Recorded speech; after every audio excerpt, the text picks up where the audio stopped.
Hello, wankers. Flapjack Bickle here, with a quick rant about 1970s classic Taxi Driver. There's a scene in the film with Travis and Betsy that takes place in a coffee shop, where he asks about her job, and this leads to a chunk of dialogue that's pissed me off for decades. We've all seen bad improvisation before. You know, that kind of vibe where the director prods his actors to explore their characters, resulting in a bunch of self-indulgent crap.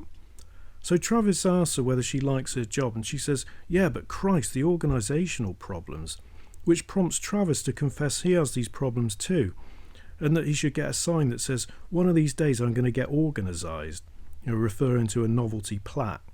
Betsy seems confused by this and says, you mean organised? And Travis replies, no, organised, organised. He even spells it out for her and repeats it again. Finally, the penny drops and she says, oh, you mean organised? I'm thinking, yeah, he does mean that, because he just said it 3 fucking times. This stupid dialogue got me wondering about Betsy, and whether she's actually a full-on dipshit.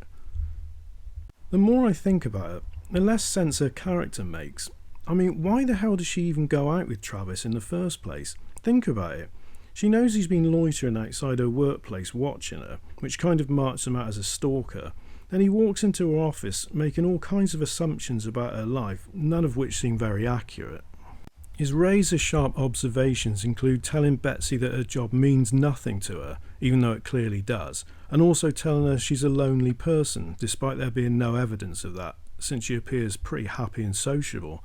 Obviously it's Travis who's lonely and unhappy, so we know he's projecting this onto her. The question is, why does she accept all this and agree to go out on a date with him? What a success that turns out to be, with Travis taking his date to a sleazy porno flick in Times Square. And don't even get me started on that plot point. But weighing up the evidence, I think we might just have to accept that Betsy is an asshole. Anyway, getting back to the main topic, later on in the film we see Travis in his apartment and you can clearly spot the novelty sign hanging on his wall.